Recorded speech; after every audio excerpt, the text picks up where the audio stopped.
Hoy entonces corresponde el último mensaje, la última reflexión de el libro del profeta Malaquías. Les invito a abrir su Biblia en el capítulo 4 del libro de Malaquías.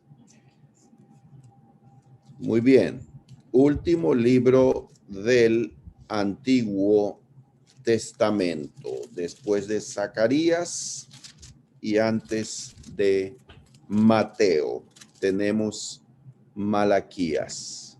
Ruego entonces su atención a estos comentarios importantes que deseo hacer antes de entrar de lleno al capítulo correspondiente. Llegamos al último capítulo de Malaquías.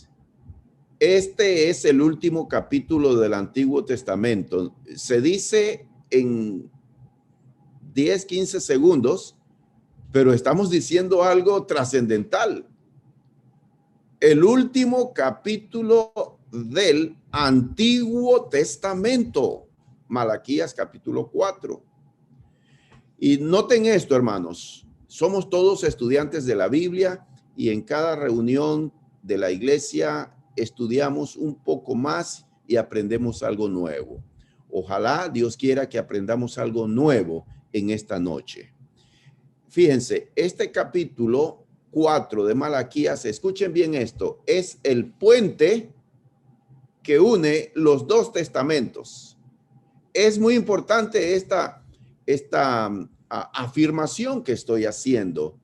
Este es un dato, es una clave para que podamos interpretar y comprender la importancia y cuál es el mensaje de Malaquías capítulo 4. Este capítulo une el Antiguo Testamento con el Nuevo. Tal vez, óigase bien este otro dato que les doy, estudiantes de la Biblia, tal vez cronológicamente Malaquías no es el último libro en ser escrito del Antiguo Testamento. Escuchen bien, algunos opinan que puede ser Esdras o Nehemías, el último libro del Antiguo Testamento que fue escrito. Pero entonces, ¿por qué Malaquías es puesto aquí como el último libro? Sí, escúchense bien, cronológicamente no está comprobado que haya sido el último libro en escribirse. Por una razón muy importante se dejó como último libro, porque en este capítulo hace referencia a la venida de Elías. Elías va a venir, dice este capítulo. Y Elías vendrá para preparar el camino del Mesías. Por esa declaración que hace, ese mensaje profético, es que se cree que quienes organizaron este canon del Antiguo Testamento colocaron como último libro del Antiguo Testamento a Malaquías por ese dato, porque en el capítulo 4 hace referencia a la venida de Elías. Elías va a venir a preparar el camino para la llegada del sol de justicia, Jesucristo. Ahora, recordemos que Malaquías contiene 6 reclamos que hace el Señor al pueblo de Israel. ¿Recuerdan? ¿Se acuerdan? Dios está haciendo reclamos a su pueblo. Comenzando en el capítulo 1, el Señor hace reclamos de que el pueblo no lo respeta como Señor, no lo respeta como amo, no le teme como amo, como Señor, y no lo respeta como Padre. Y después de cada reclamo que le hace Dios, cada reprensión que hace Dios al pueblo a través del profeta, el pueblo responde, pero ¿por qué dices que no te amamos? ¿por qué dices que no te respetamos? Y así viene desarrollándose el libro del profeta Malaquías. Llegamos al sexto reclamo que le hace el Señor. Y ese sexto reclamo está aquí en el capítulo 3, en el versículo 13. Retrocedamos entonces a Malaquías capítulo 3, versículo 13. Acompáñenme, por favor. Entendamos el contexto para unir el mensaje del capítulo 4. Malaquías 3, capítulo 3, versículo 13. Vuestras palabras contra mí han sido violentas, dice Jehová. Y dijisteis, ¿qué hemos hablado contra ti? Habéis dicho, óigase bien esto, el reclamo que le hace el Señor. Habéis dicho, por demás es servir a Dios. De nada sirve ser cristianos. En otras palabras, actualizándolo en nuestro tiempo, ¿qué aprovecha que guardemos su ley y que andemos afligidos en presencia de Jehová de los ejércitos? ¿De qué sirve que yo esté en el camino de Dios? ¿De qué me sirve que yo me abstenga de los placeres de este mundo? ¿De qué sirve que sea cristiano? En el versículo 15, óigase esta frase descarada, irrespetuosa, esta afirmación que nace de un corazón que se está endureciendo por el pecado en el pueblo de Israel. El profeta les dice, decimos pues ahora, miren lo que están diciendo ellos, bienaventurados son los soberbios. ¿Qué clase de bienaventuranza es esta? Nosotros recordamos que el Señor Jesucristo en el Sermón de la Montaña, Mateo capítulo 5, comienza allí dando las bienaventuranzas, ¿se acuerdan? Bienaventurados significa dichosos, felices. Pues aquí tenemos una bienaventuranza que nace de un corazón rebelde. Miren, bienaventurados son los soberbios y los que hacen impiedad. No solo son prosperados, sino que tentaron a Dios y escaparon. Observen, apreciados hermanos, aprendamos en esta noche. Esto es palabra de Dios. Note y aliméntese de la palabra de Dios. Hay un mensaje para ti, para mí. Aquí encontramos una interpretación teológica equivocada. Esta comprensión teológica del pueblo rebelde de Israel va en contra de la afirmación que hizo la ley de Dios de que los justos serán prosperados, que aquellos que están agarrados de la ley de Dios en obediencia y sujeción serán como árbol plantado junto a corrientes de aguas, que sus hojas permanecerán verdes y que dará fruto. Esa es la promesa de Dios. Sin embargo, aquí encontramos de parte del pueblo de Israel que decían que los que andan en el camino de Dios no son los dichosos ni felices, no son bienaventurados. Los que son bienaventurados son los mundanos, los que no solo rechazan a Dios, sino que lo desafían. Ellos son los bienaventurados. Bueno, entramos entonces al capítulo 4. Hago una pregunta que enlaza, une este pensamiento perverso con lo que va a decir ahora en el capítulo 4. La pregunta que hago es, ¿cómo trata el Señor a los malos y a los justos?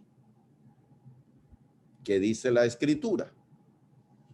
Leamos capítulo 4, versículo 1.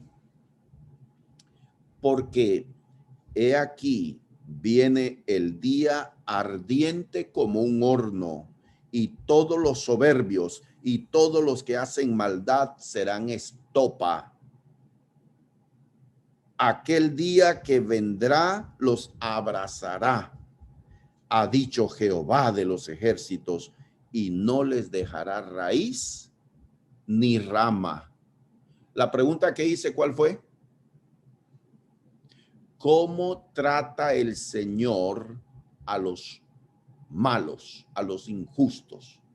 ¿Y cómo trata el Señor a los que son justos y que andan en su camino? Aquí el profeta da un mensaje profético señalando al día del juicio final. Nos traslada desde el momento en que Malaquías pronuncia esta profecía, nos traslada a un evento que aún no ha ocurrido, pero que nosotros creemos que ocurrirá. Traslada al día final, el juicio de las naciones, cuando Dios llame a cuentas a todos. ¿Y qué palabras más duras y terribles está pronunciando el profeta Malaquías? Dice que ese día es como un horno y que los malvados y perversos, aquellos a quienes el pueblo de Israel llamaba bienaventurados, serán como paja seca, como monte seco. Y dice que no quedará raíz ni rama, lo cual significa no hay esperanza para el impío. Es lo que quiere decir. El versículo 2, Malaquías 4:2. Síganme, por favor, en la lectura. Mas a vosotros, los que teméis mi nombre, nacerá el sol de justicia, y en sus alas traerá salvación, y saldréis y saltaréis como becerros de la manada. Noten aquí hay una afirmación de cómo trata Dios a aquellos que andan en su camino. Este es otro mensaje profético, pero en vez de señalar al tiempo final, al final del mundo, como lo dice en el versículo 1, retrocede y lleva a la venida de Cristo, a la primera venida de Cristo, el sol de justicia. Él vendrá para dar salvación.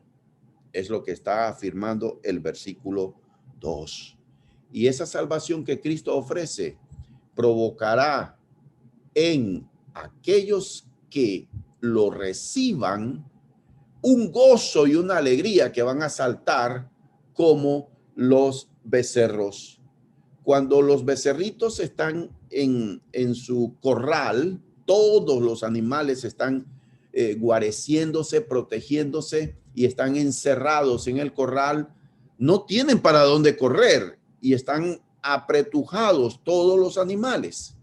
Pero cuando el pastor abre la puerta y ellos salen, empiezan a saltar de alegría los becerros. Esa es la metáfora que emplea aquí para decir, habrá gozo de parte de aquellos que reciban a Cristo como su Señor y Salvador. Esa es la promesa que está dando en el versículo 2.